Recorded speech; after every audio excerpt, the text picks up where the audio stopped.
And I think a lot of these kids should, when they go into these audio schools, I think they need to teach a course on psychology, because that's a big part in the studio.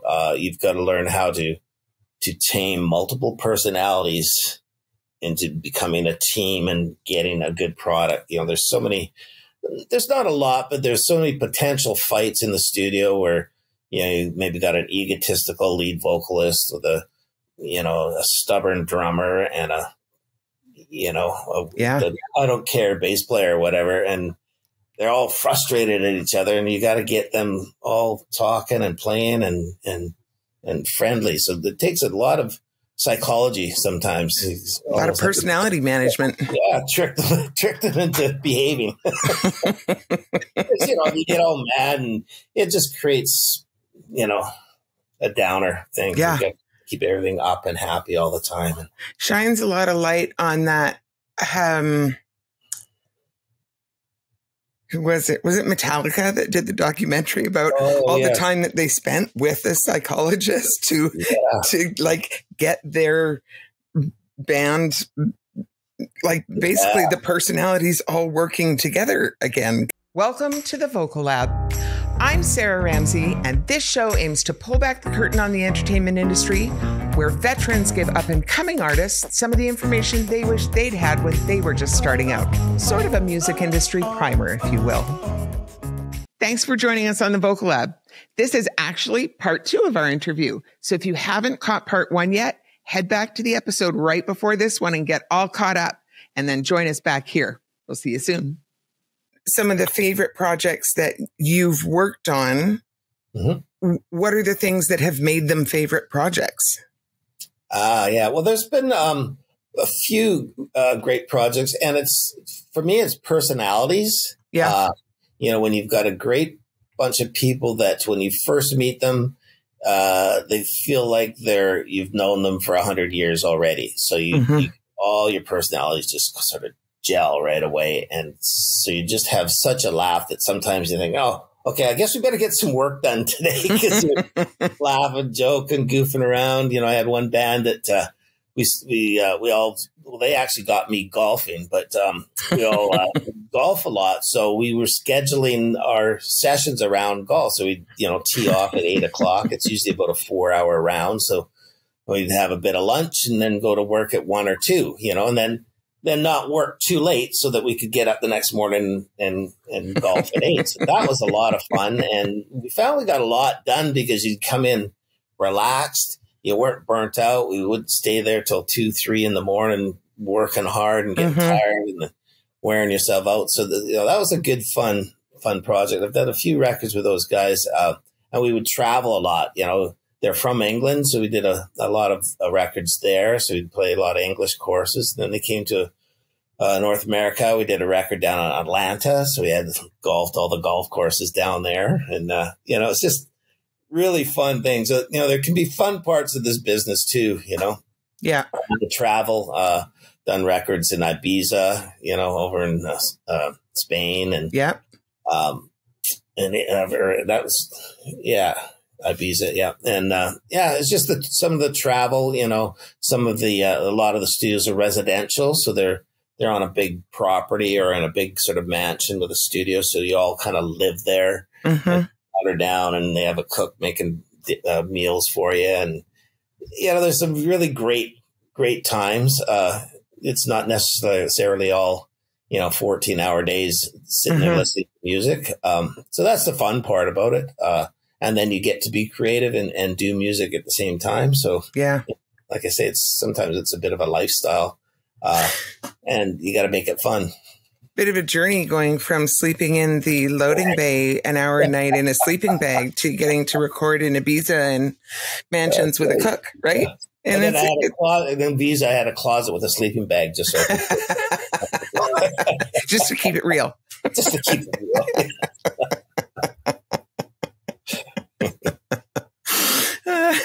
Also, just to be clear, you're welcome to name whatever names you want. I just don't want you to feel like you have to name any names. Sure. Okay. That's all.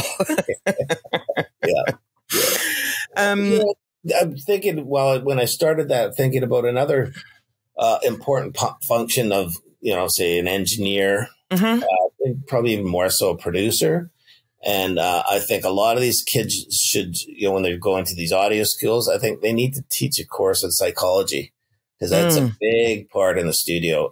You've got to learn how to tame multiple personalities into becoming a team and getting a good product. There's not a lot, but there's so many potential fights in the studio where, you maybe got an egotistical lead vocalist with a stubborn drummer and a I don't care bass player or whatever. And they're all frustrated at each other, and you got to get them all talking and playing and friendly. So it takes a lot of psychology sometimes.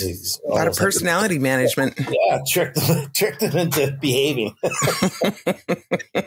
get all mad, and it just creates, a downer thing. Yeah. Keep everything up and happy all the time. Shines a lot of light on that. Who was it? Was it Metallica that did the documentary about all the time that they spent with a psychologist to get their band, basically the personalities all working together again, because it got very fractious. Right. Well, being in a band, and especially a big band like that are, in the studio for months on end, and then out on the road for probably 2 years. They all live, sleep, and breathe. So it's like being in a marriage. So if any part of that starts breaking down, it's like, well, you can't just all get divorced because you're still in this band. It's like being in a marriage, except you're married to 5 people. Yeah, that's right. 5 different personalities. So that's a big part of my job too, is that psychology. And what did Bruce Fairbairn used to call it? Like a circus wrangler, or wrangle the animals. Sometimes you do. Yeah. So on the flip side of, there's some things that have gone into projects that were super fun. If you want to talk a little bit about contributing factors to projects that have been a total slog, or ones that ended up where you kind of maybe wished you hadn't taken them on to begin with. Again, you don't have to name any names. Right. We're just talking about process.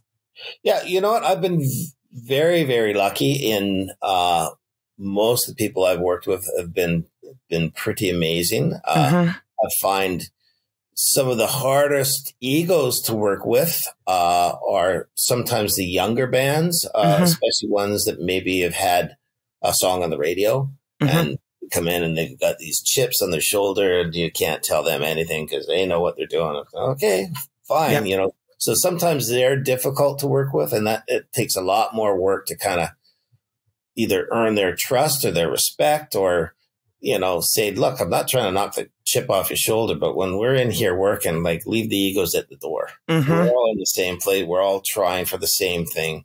Don't give me your rock star attitude.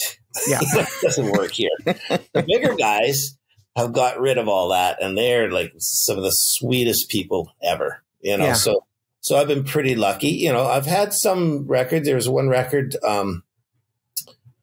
I think it was 1 year and 2 months it took us to do. So that was a bit of a slog. It was a fun record. It was a good record, but a long record. A long one. Yeah. We went to Miami and did overdubs for 9 months.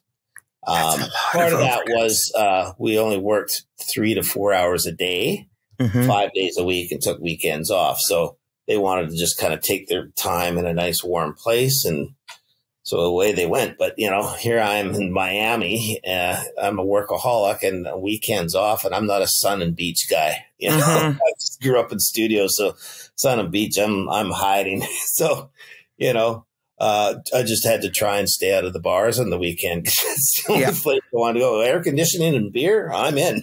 Yeah. So that one was a bit of a slog, if there was a slog. And then every record always has its ups and down points. Some days are harder than others, especially when you get towards the end of the record. Everybody's getting a little bit worn out and burnt out.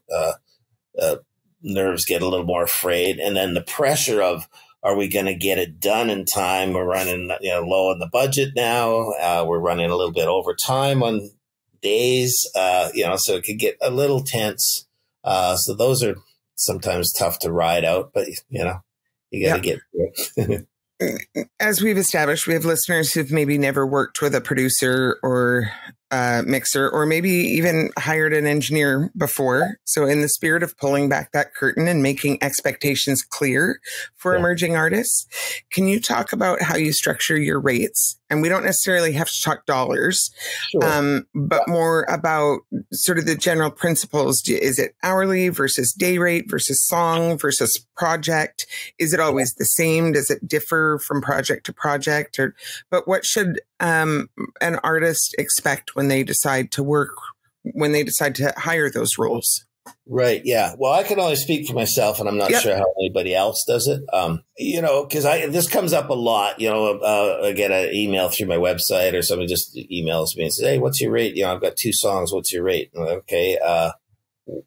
What do you got? Because I could give you my book rate, and you'll have a heart attack. Or I could say, I would like to get this. And you might say, oh, that's way too expensive. Or you just tell me what you have. And then I will tell you, saying, okay, well, the studios are going to be X amount of dollars. And then I'm an X amount of dollars. I don't own my own studio. So the studio always gets paid separate. And I get paid separate. So that's what it's going to cost you. So if you've got, let's just do it in dollars. If you got $10, and the studio wants, $10 for a day, and the studio wants $5 a day, and I'd like to get $3 a day, we could get it done if you got $10. But, if the studio's $20 a day and I want to get $15 a day, we're not going to do it for your $10. So there's a lot of ways of working it out. Sometimes I'll say, okay, then let's go into the studio for an hour and do your drums and then go somewhere else. Understand you're not going to sound like the records on the radio, because they go in with, a decent budget, and we spend some time on those. So, you're going to get what you pay for, but I'm going to give you 100%. So it's really time. And most of my rates are per song. Like if I'm mixing, it's per song, and I make a song a day. Sometimes if it's a very small track list, like, 16 tracks or less, I can mix 2 songs in one day, and I'd still only charge them for a day. So that kind of helps their budget out. So there's a lot of ways of trying to work within their budget. Sometimes I'll take a lot less money, and I'll get production points. So production points you get a percentage of sales. I still do that, but nowadays records don't sell. You don't get any streaming. I'm always making any money on streaming. So I could ask, for 10% on a record. 10% of nothing's still nothing. So, I'll still do that out of sort of principle in case something hits, or sometimes it's into a movie soundtrack or something. You'll make some money off that, but there's no money in royalties anymore, or very little. It's all streaming. And we're not making the money off streaming, but sometimes they'll do that, reduce the monetary rate for a percentage or a cut of the record of sales. And then I know I don't know about engineers, but management and all that started this thing called the 360 deal. Well, they'll get a percentage of everything, and I don't think that's fair. Sales, great. Management get percentage of the door of the band. Okay, great. But don't start dipping into T-shirts and, all the side stuff that the band can do themselves. I don't think that's fair. They get a cut of that. It's gouging to me. Like, musicians have to get some of it back. I totally agree with you. And unfortunately, it is a reality if you're working with the major labels. So you definitely, as a new artist, you got to know what you're signing your name to, because you don't want that surprise later. So, but getting back to sort of your original question, I like to try and get a day rate is what I charge. I try and make it fair for the band. And there's some bands where they'll go, okay, let's do this. And, my grandmother's going to lend me some money or whatever. Then I'll go, no, I'm not taking grandmother's money because, I already know listening to their song, it's like, okay, you're not going to make it back. It's not going to light the world on fire. I love being involved, but I'm not taking that money, So I'll be fair with them. And I hate gougers. But, when you're looking at other people, and again, I don't know how they structure it, but be very clear with what they're expected to be paid for how long. I heard horror stories of going into the studio and then, after 8 hours, the guy's charging overtime. And then even if you're not done, he wants more money to then finish it off. So just be really clear. You could get into a point of, say like a bad car mechanic where you go in to have a set of brakes done and, now he's also charged you for this and charged you for that. So just be clear. What am I paying you and what do we get back? Just clarity is king. Yeah. And do you typically get hired by the artist or the label if it's a label signed artist? You know what? The last bunch of years, it's mostly been artists. And sometimes they'll have a deal and I'll be paid through the label, but everything's just kind of done through the artist and management, artist management. And that, the labels just sort of write the checks now. But everything's done through the management. There's a lot of independent artists out there right now too who aren't signed, so that's a lot of my work too. So again, that's why I have this sort of my sliding scale rate. Yeah, I'll do whatever I can to make it work for you. Well, I think now that like anybody can upload a song to Apple Music or Spotify, you don't have to be signed to a major label to get your record in the record store. You know what I mean? Like the whole landscape has changed. Yeah. So everybody can record at home on GarageBand and upload something to Apple Music. That doesn't mean it's going to sound good and be a hit, but the possibility exists. So there are a lot more independent artists who are able to enter the fray at different levels. Like you say, sometimes they are spending some money and working with guys like you, and then they can do parts of it themselves. And sometimes they're doing more of it themselves. Yeah. Well, I've found even sort of established, sort of small mid-range bands, even if they have a label, are doing a lot of it themselves, which becomes frustrating because they sign so much of their percentage away to these labels, and then all of a sudden they're booking their own shows and they're not getting any tour support, so they're paying all their gas and all this, and then any of the money that comes in, label gets the biggest chunk of it. So it's sort of frustrating, or labels won't sign a band until they're got, I don't know, 200,000 hits on their website. Well, how are they supposed to do that on their own? Like, that's what you need a label for, to help them get out there. So it's a funny circle right now. And I think that's why there's a lot more bands kind of doing it independent and smaller labels popping up here, little boutique kind of labels that'll help getting it done. But yeah, there's a lot more sort of bands just doing it themselves. Yeah. And you talked a little bit about it before, but if there's anything more to add, what happens in pre-production versus studio time versus post-production, mixing and mastering, like how those different things Lego together. Yeah. Well, in pre-production, usually anytime I've done it anyways, it's in the band's rehearsal place. And a lot of bands sort of, have a monthly rent, instead of having we've got to book the day at the rehearsal place, but they have a set place they book out for months. So you could go in there, basically dirt cheap and spend hours in there. So in pre-production, instead of playing through the whole song, sometimes you'll just work on the chorus. Okay. Yeah. No, I like that. Oh, well, let's change the drums up a bit there. Okay. Count off, play the chorus. Ding, ding, ding, ding, ding. No, that did stop. That didn't work. So there's a lot of start, stops, and you're working on little pieces of the song that need some polish or need some work.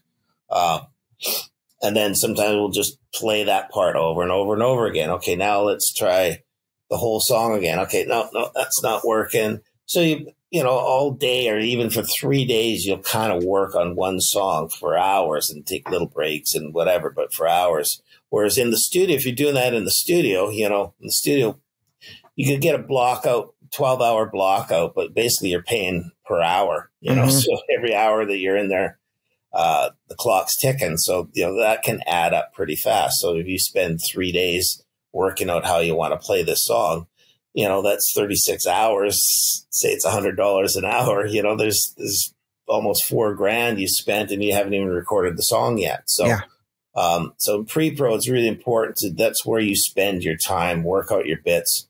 Even if you want to get in to start working out harmonies that you want to sing, because that's a lot of part, you get into the studio, get everything done. The vocal song is, okay, let's put some harmonies on the thing. Well, then everybody's sitting there at the piano trying to work out harmonies. Yeah.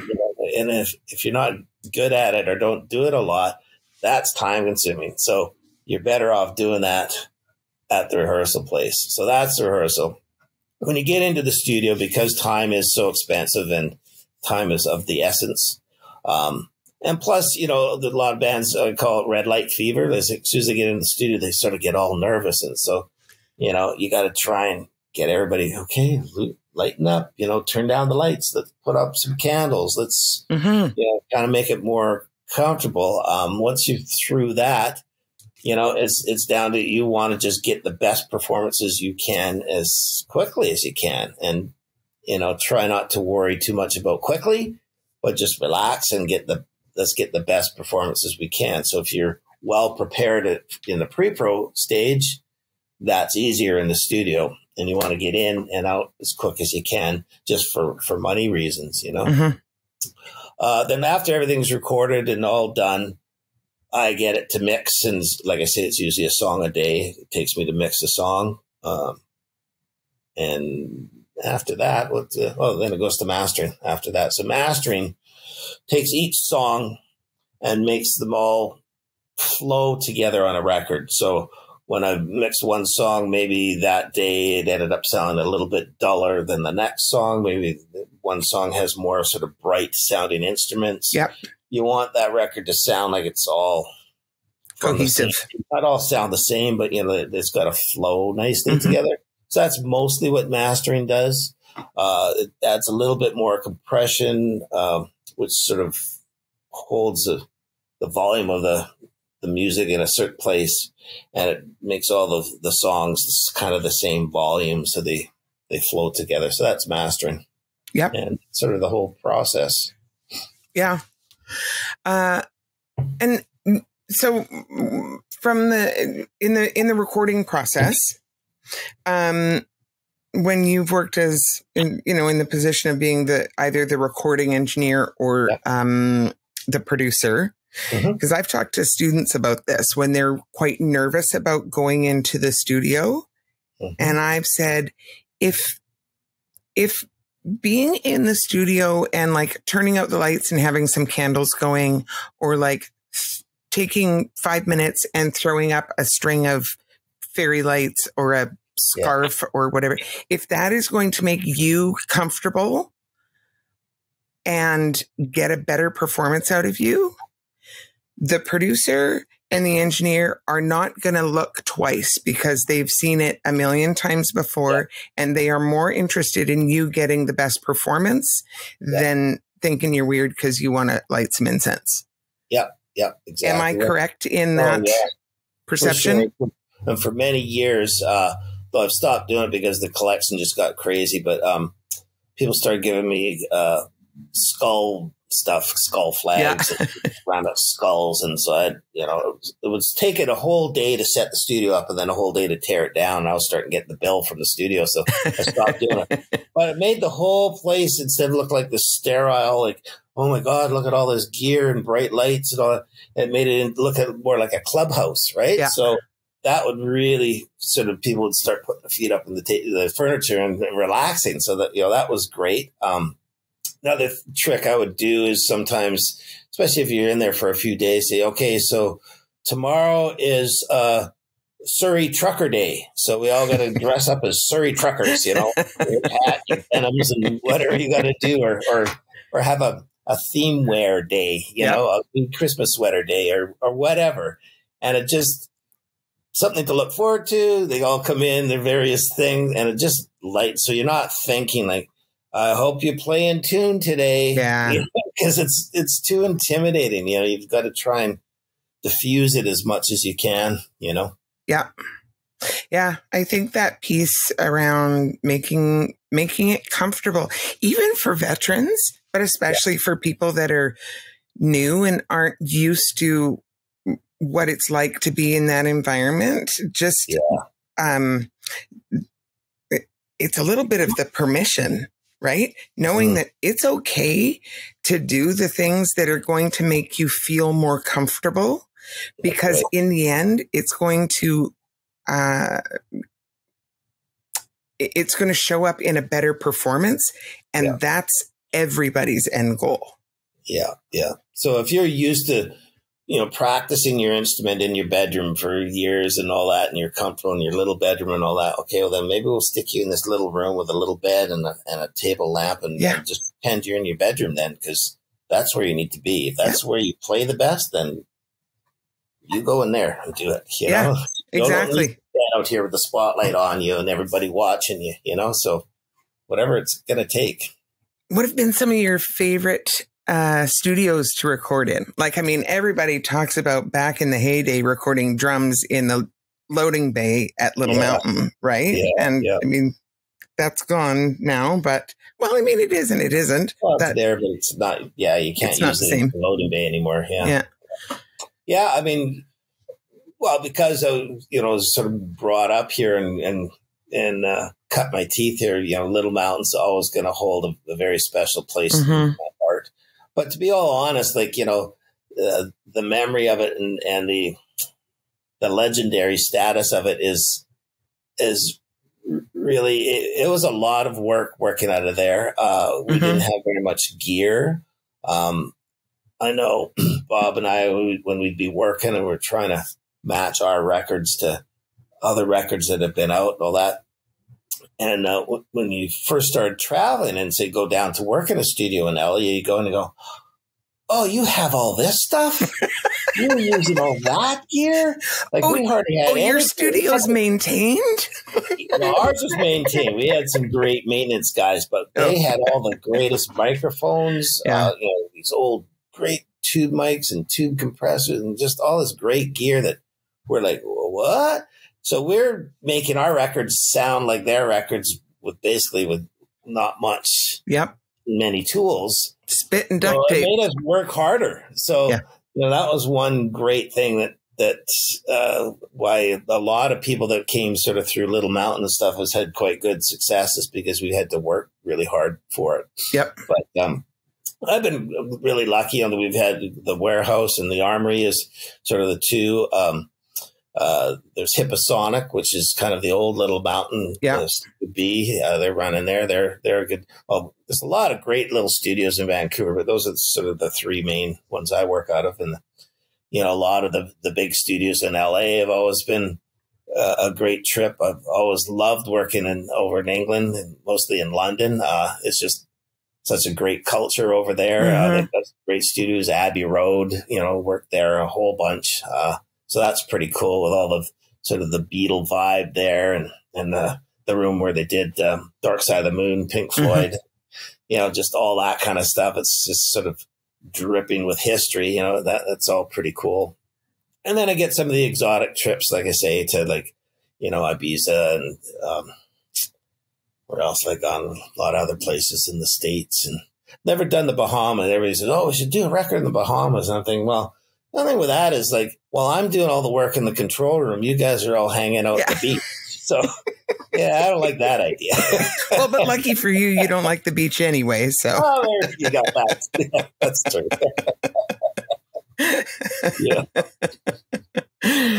Yeah. It's a great hallmark in your career when you get to move outside of your own city to start working in these other places that hold so much history and you know, like you say, the Beatles and Pink Floyd and all of that stuff. There is so much history there. It's got to be inspiring to work in those places, if nothing else. Yeah, it is. And you know what I've found, and also this works great for bands too, is when you're working outside of your home studio kind of thing, it takes you out of your comfort zone too. So it makes you kind of work harder, or you're a little bit more on edge, you're a little edgier as opposed to just all comfort. And, you know, for me, it works great with bands, you know, if they're from Toronto, well, come out here and do a record, because then you're not going to be disturbed by friends' phone calls and all of just normal stuff that happen at home. You're here, you're living in a hotel room, so all you want to do is get out of there and into the studio and work. So sometimes it works great if the money's there. You know, it's expensive to fly a whole band and do a record in a different city with hotels and all that. But, you know, it's a great way of, you know, just getting out of the comfort zone. Or I remember, you know, with Bob Rock's band, he had a band called the Paolas. So we used to go over to Salt Spring Island, this little home studio over there, to just do a writing, what do you call that? A writing session or whatever. Yeah.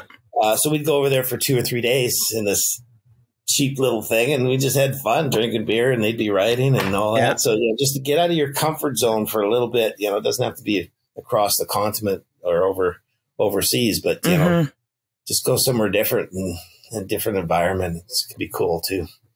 Yeah. Recording.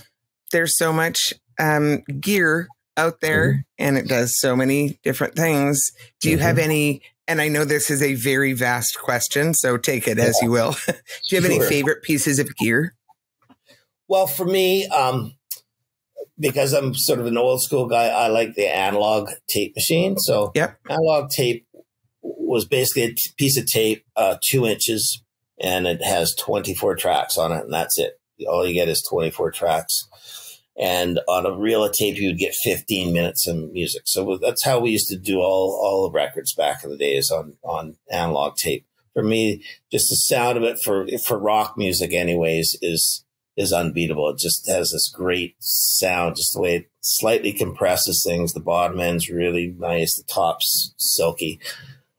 But it does. There's a lot of hiss on there, and you know, we forget about that. We've got into now more digital recording and Pro Tools specifically. And let's just for a moment talk about how you have to make edits when you're recording to tape. Oh yeah, well, we're recording to tape. You had to sort of mark the kick drum or the snare drum, and with a China pencil do a little mark, and then find the other one. And then put those pieces together and cut it with a razor blade and hope that you got it right. There was no going back, you know. But you know, with analog tape too, there's a lot of hiss. So now sometimes we'll go back to search. Oh, I want to do this record on analog. Okay, great, we loved it. Oh, what's all that noise? It's like, well, that's tape noise. Forgot that we hated that back in the day. So you know, and Pro Tools has made things a lot easier.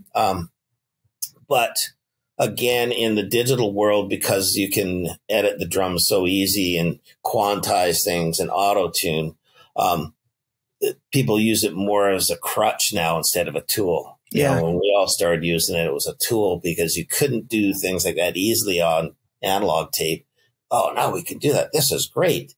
But then you started just doing it all the time because you could, you know. So there's been certain things lost, but my favorite gear is analog for sure. It's just for rock music. It's just got that certain sound. And then when I'm recording a band for drums and guitars, I like to record on a Neve board. It's a type of board that just seems to sound great on guitars and drums. But then when I mix on a solid state Logic. It's called an SSL. And that just has, to me, that nice kind of clear, punchy thing to. So those are sort of my favorite thing: analog machine, Neve, and SSL. Yep. Perfect. Yeah. Love it. Well, is there anything else that you think is really important for up and coming artists to know in this world?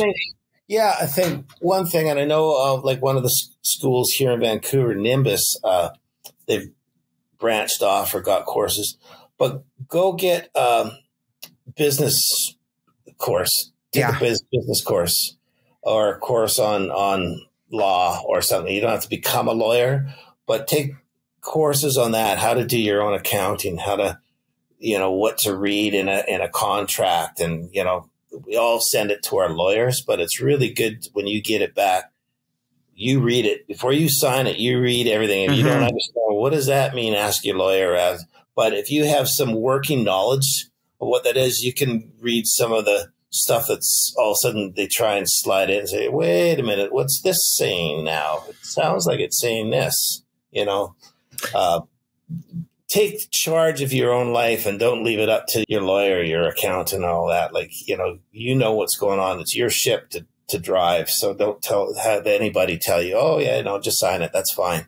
No, You read it and understand what it is there, because you can be signing a lot away for a lot of years and you don't even know that you're doing it. For sure. So. With contracts, you absolutely, and don't ever, I 100% agree with you.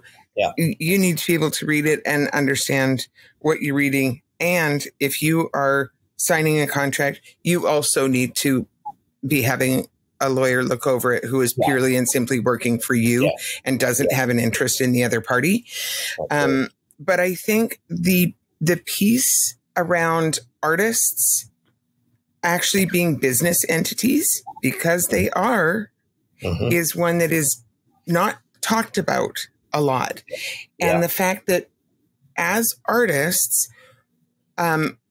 whatever element of the business you're in, whether you are like the artist, whether you're the engineer, whether you're the video director, whether you're the photographer, all the people that intersect in this business, we are all our own businesses.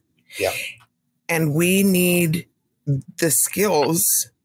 We don't have to have all the skills, but we need to be able to read a balance sheet, read a profit and loss statement. We need to understand the basics of business and understand that we actually are in business for ourselves, and we can't just hand that off to everybody else, because that's how you get screwed. Yeah, that's how you get ripped off. You just leave yourself wide open. Even if you're working with somebody that had great intentions and all that, sometimes the temptation's too great. They say, "Oh, I could skim a little bit off here and a little bit off here," and or contracts are the worst thing, because you'll have an agreement. You sort of go back for it. Okay, that's good. They send you the signing papers, and I've had them come in. It's supposed to be exactly what you just finished agreeing, but they're clean signing papers. And, just sign page 12, and then I'll go to sign. Well, so I'll just take another skim. Though, wait a minute, what's this paragraph 9? There was no paragraph 9 before. My lawyer looked at it. Oh, no, that. So we've caught people doing that before. Yeah. And I've caught it, because my lawyer, well, he should have caught it too. But, read it yourself, because you're responsible for you, not anybody else. Yeah. Yeah, absolutely. Yeah. Well, thank you so much for your time today, Mike. I really appreciate you joining me. Where can people find you? On the web, social media, all of those kind of things? Yeah, my website is www.mikefrasermix.com.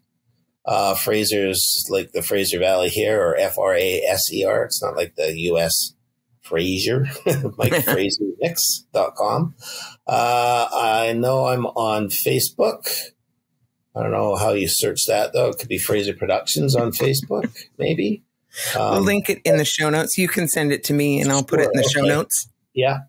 I've got a personal one on Facebook, too, but I can't add any more friends on there. They always limit you. You're a very popular man. But, yeah, if you just search Mike Fraser, usually I'll pop up somewhere. And on my website, there's a link. You could send me stuff or my email or whatever, and I answer everything.